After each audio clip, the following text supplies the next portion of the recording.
sungguh bersyukur kita dapat kembali berjumpa untuk memuji memuliakan nama Tuhan. Nah, kita mau beribadah kepadanya, mengucap syukur atas apa yang Tuhan telah berikan dalam kehidupan kita. Nah, adik-adik, mari kita siapkan hati kita untuk masuk ke dalam hadirat Tuhan. Kita lipat tangan kita tutup mata, kita berdoa. Ya Bapa kami dalam surga, terima kasih ya Bapa atas kesempatan pada hari ini kami dapat kembali berkumpul, bersekutu bersama, memuji memuliakan nama Tuhan dan juga mendengarkan firman Tuhan. Terima kasih Bapa atas penyertaan-Mu selama seminggu ini, dan kami telah sampai di hari Minggu ini ya Bapa. Kiranya Engkau tetap melindungi kami, menjaga kami dalam keseharian kami. Dan sekarang ya Bapa, kami berkumpul ingin memuji memuliakan nama Tuhan, bersekutu kepada Tuhan. Persiapkan hati kami agar kami dapat memberikan yang terbaik saat kami memuji memuliakan nama Tuhan. Karena semua ini kami lakukan hanya untuk nama-Mu Tuhan Yesus. Ya Bapa, berkati ibadah ini dari awal hingga akhirnya. Kakak-kakak yang akan melayani pada hari ini, Kau juga pimpin dan memberkati, berikan hikmat kebiasaan daripada Engkau, agar dapat melayani dengan sepenuh hati kami. Tuhan Yesus, pimpin ibadah ini dari awal hingga akhirnya sesuai dengan kehendak-Mu saja. Hanya dalam nama Tuhan Yesus kami berdoa. Amin. Nah adik-adik, tidak terasa kita sudah memasuki nih bulan-bulan terakhir. Tidak terasa ya, sebentar lagi kita akan memasuki tahun 2022. Nah, kita mau tetap bersyukur kepada Tuhan, karena Tuhan tetap memberikan kita nafas kehidupan. Kita masih bisa melihat semua ciptaan-ciptaan Tuhan, merasakan apa yang Tuhan telah lakukan dalam kehidupan kita. Nah, adik-adik, oleh karena itu kita mengucap syukur kepada Tuhan. Kita angkat pujian ini, matahari bersinar terang.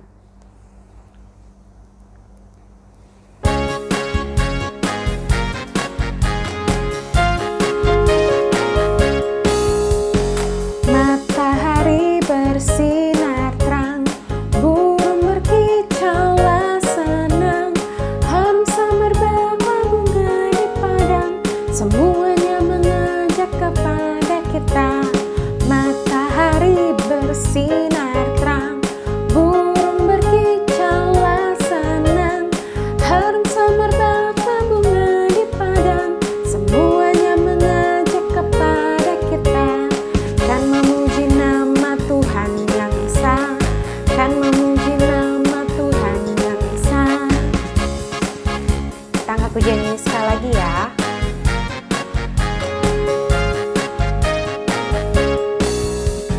Matahari bersinar terang, burung berkicaulah senang, harum semerbak bunga di padang, semuanya mengajak kepada kita. Kan memuji nama Tuhan yang esa, kan memuji nama Tuhan yang esa.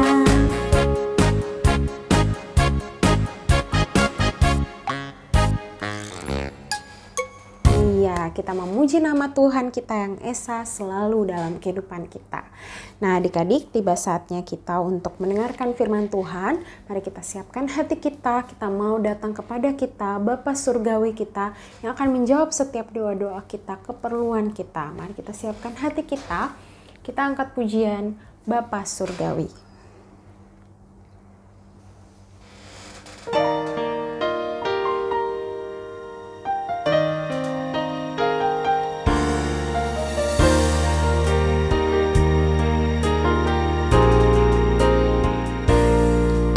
Bapa Surgawi, ajarku mengenal betapa dalamnya kasih-Mu.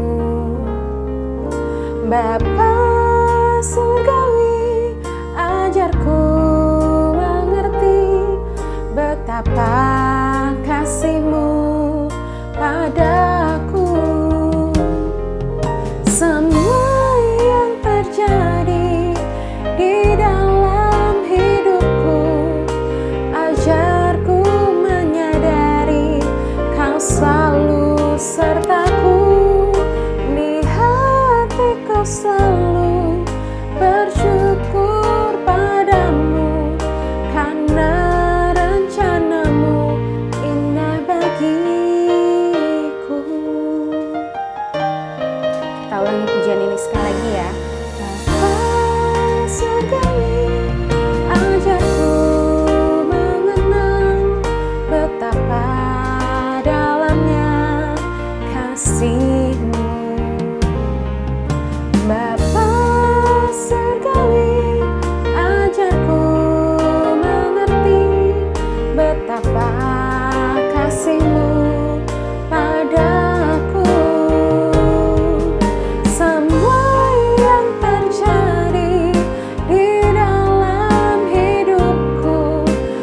Ajarku menyadari Kau selalu sertaku, di hatiku selalu bersyukur padamu, karena rencanamu indah bagiku.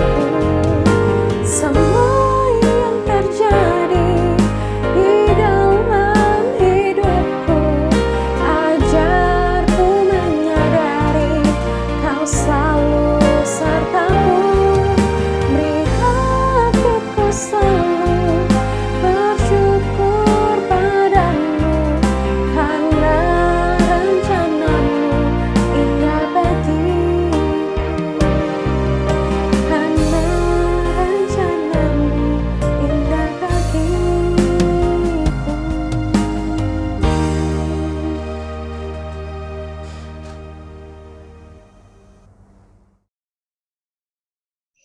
Oke, selamat pagi adik-adik semua. Perkenalkan, ya, saya Kak Kevin. Saya Kak Kevin, dan hari ini saya akan memimpin ibadah sekolah minggu. Nah, sebelum kakak mulai, kakak mau secara sekilas menjelaskan ayat hafalan minggu ini. Nah, ayat hafalan minggu ini adalah dari Kisah Para Rasul 8 ayat 33 yang menyatakan, dalam kehinaannya berlangsunglah hukumannya. Siapakah yang akan mencerita? Nah, jadi secara sekilas ya adik-adik, ayat hafalan ini itu menjelaskan bagaimana kita semua harus bertanggung jawab atau harus bisa menceritakan atau mengabarkan Injil kepada banyak orang, kepada orang lain gitu. Bukan hanya untuk satu kelompok tertentu, bukan hanya untuk teman, bukan hanya untuk orang tua, tapi untuk semua orang. Nah, hubungannya apa adik-adik nih dengan cerita hari ini, dengan khotbah hari ini? Nah, kakak mau menceritakan satu tokoh dari Alkitab yang melakukan atau yang melakukan tanggung jawab ini, di mana sampai akhirnya orang yang diinjilkan atau yang diberikan Injil, dibaptis, dan itu bukan dipaksa tapi dari keinginan diri sendirinya. Nah, oke, sebelum kita masuk kepada cerita itu, saya mau tanya nih kepada adik-adik semua. Adik-adik ingat nggak nama murid-murid Tuhan Yesus? Kan Tuhan Yesus ada 12 murid. Nah, nama-namanya siapa? Ada lagunya adik-adik kalau ingat. 5, 4, 3, 2, 1. Oke, adik-adik. Jadi nama murid Tuhan Yesus ada Simon, ada Andreas, ada Yakobus, ada Yohanes, ada Filipus, ada Bartolomeus. Oh, bentar ya. Sepertinya tidak kelihatan adik-adik. Nah, oke ya. Ada Simon, ada Andreas, ada Yakobus, ada Yohanes, ada Filipus, ada Bartolomeus, ada Matius, ada Thomas, ada Yakobus, ada Yudas anak Yakobus, yang ada jadi anaknya dari Yakobus, ada Simon, dan juga ada Yudas Iskariot. Nah, adik-adik, maaf. Nah, adik-adik, dalam khotbah hari ini kakak ingin menceritakan satu kisah dari murid Tuhan Yesus, Filipus. Nah, oke. Kakak siapkan tenggorokannya dulu, agak kering gitu. Nah, enggak. Oke, kakak akan lanjut ya ke ceritanya. Nah, jadi di satu hari ini Filipus ya lagi beraktivitas, terus lagi beraktivitas, terus ada munculnya seorang malaikat yang berkata kepada Filipus, berangkatlah jalan dari Yerusalem ke Gaza. Nah, lalu dari perumpamaan itu Filipus menjalankan perintah itu dan jalan dari Yerusalem ke Gaza. Nah, sampai di Gaza, Filipus melihat bahwa ada seorang sida-sida dari Ethiopia yang lagi naik kereta kuda. Nah, sida-sida itu artinya pejabat istana ya, teman-teman. Nah, sida-sida itu sedang dalam perjalanan menuju ke Ethiopia setelah beribadah di Yerusalem. Nah, lalu Filipus mendekati kereta itu dan mendengarkan bahwa sida-sida itu sedang membaca kitab Nabi Yesaya. Nah, Filipus bertanya kepada sida-sida tersebut, mengertikah Tuhan apa yang Tuhan baca itu? Bukan Tuhan ya, adik-adik, Tuhan. Ya. Terus sida ini menjawab, aku kurang tahu nih apa yang dimaksud dengan kitabnya gitu. Agak bingung. Mungkin karena nggak ada kali ya yang membimbing aku atau yang membantu aku. Kamu mau nggak membantu atau jadi membimbing aku gitu, membantu aku? Jawab sida-sidanya. Terus Filipus, oke, yes, boleh. Nah, lalu ya naiklah Filipus ke keretanya. Seneng ya, happy. Nah, rupa ya ternyata sida-sida itu sedang membaca tentang anak domba. Nah, yang menjadi bingung dengan sida-sida ini adalah dia kurang ngerti apa yang dimaksud oleh kitab tentang anak domba sendiri. Nah, maka Filipus menjelaskan bahwa yang dimaksud dengan anak domba itu adalah Tuhan Yesus yang telah mengorbankan dirinya untuk menebus dosa manusia. Nah, dalam perjalanan ini ya mereka menceritakan tentang ya Filipus menjelaskan tentang artinya anak domba dan sebagainya. Mereka melihat ada sebuah pond apa ya? Ada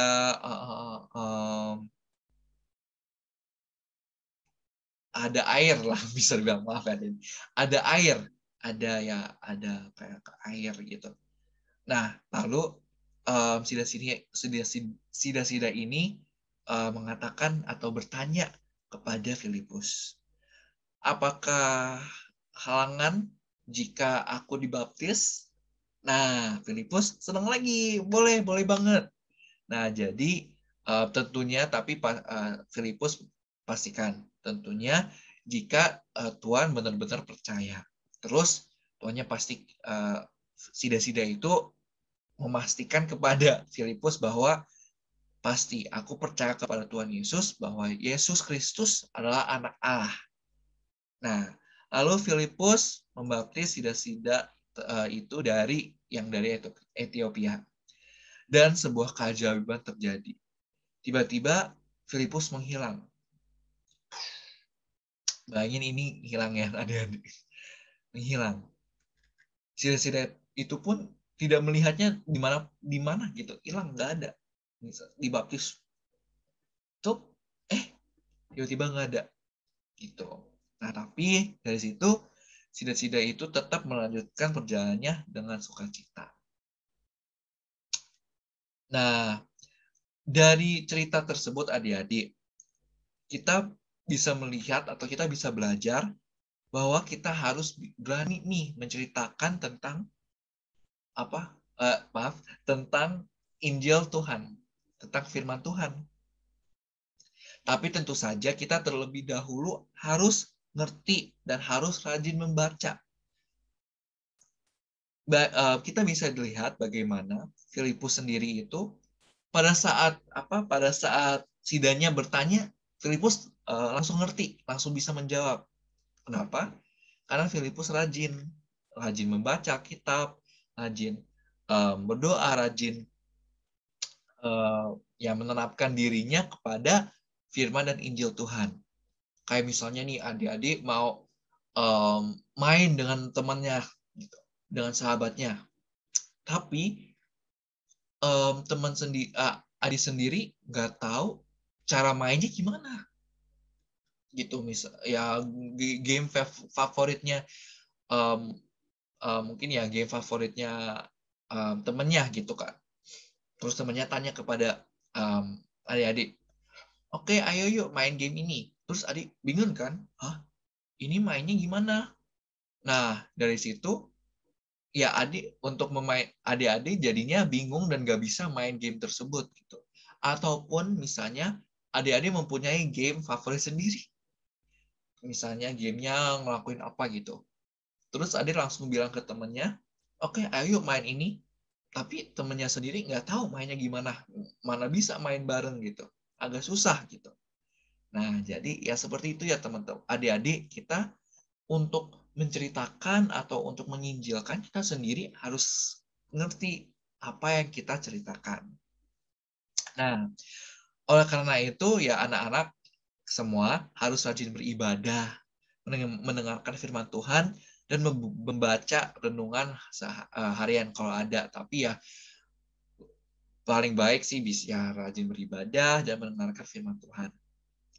Nah, bagaimana jika kan adik-adik masih kecil nih. Adik-adik masih kecil, kok caranya untuk berkhotbah gimana? Atau untuk menjelaskan ayat Alkitab dan sebagainya gitu. Nah, tentu saja adik-adik bisa melakukan itu dari perbuatan adik-adik sendiri. Adik-adik kan sering baca atau sering mendengar. Misalnya, oh ya kita harus saling sayang gitu. Adik-adik mungkin agak susah untuk menceritakan ke temannya, oh iya kamu harus sayang orang tua kamu ya gitu. Mungkin kalau misalnya adik-adik agak susah untuk melakukan itu, adik-adik sendiri bisa menunjukkannya. Kayak ada guru untuk adik-adik pada saat sekolah lagi belajar, adik-adik benar-benar fokus, atau beribadah pun adik-adik tidak melihat hal-hal lain, tidak memainkan hal-hal lain, tapi adik-adik benar-benar belajar dengan rajin, dengan tekad, dan dengan itu adik-adik hormat dengan guru yang lagi mengajar. Nah, itu kan salah satu hal yang adik-adik bisa lakukan untuk menunjukkan bagaimana seorang yang percaya, orang yang sering membaca Alkitab, yang rajin itu harus bertindak gitu. Atau misalnya contoh lain, adik-adik bisa yang mengasihi sesuatu dengan tulusnya ya kepada temannya, atau membantu temannya pada saat temannya perlu bantuan gitu. Jadi teman-teman gak usah hafal banyak ayat Alkitab terus bikin presentasi, enggak. Adik-adik bisa dengan dirinya sendiri menunjukkan kasih sayang, menunjukkan apa yang adik-adik belajar, Injil-Injil yang adik-adik belajar kepada orang lain, kepada teman-temannya adik-adik. Nah, sekian adik-adik untuk untuk khotbah hari ini. Terima kasih semuanya. Sampai jumpa. Nah, adik-adik, kita sudah mendengarkan firman Tuhan. Tiba saatnya kita akan mengakhiri ibadah kita pada pagi hari ini. Tidak terasa ya adik-adik, kita sudah ada di penghujung ibadah kita. Dan kita akan kembali beribadah lagi minggu depan. Adik-adik, mari kita minta pertolongan Tuhan, kasih Tuhan melindungi kita, menjaga kita selama seminggu ke depan nanti nih. Kita berdoa kepada Tuhan, segala pergumulan kita, segala keperluan kita kepadanya. Kita angkat pujian ini, setinggi-tingginya langit, kasih Tuhan Yesus kepada kita. Kita minta perlindungan Tuhan dalam kehidupan kita ya.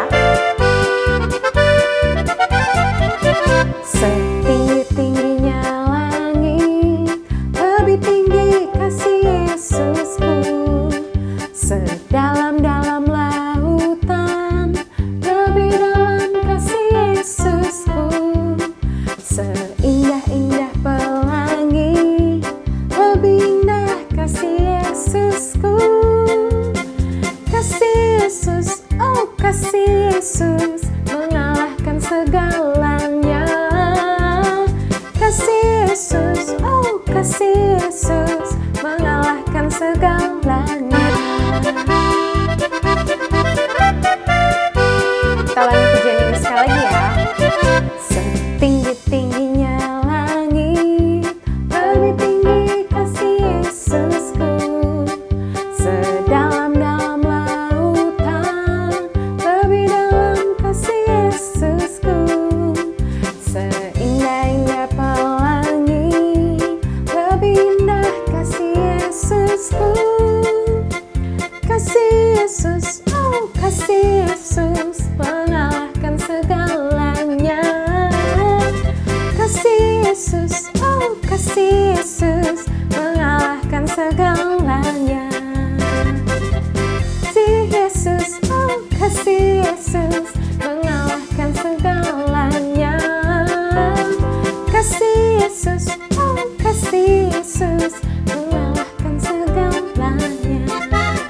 adik-adik, mari kita lipat tangan kita berdoa menutup ibadah kita pada pagi, siang, malam, sore hari ini.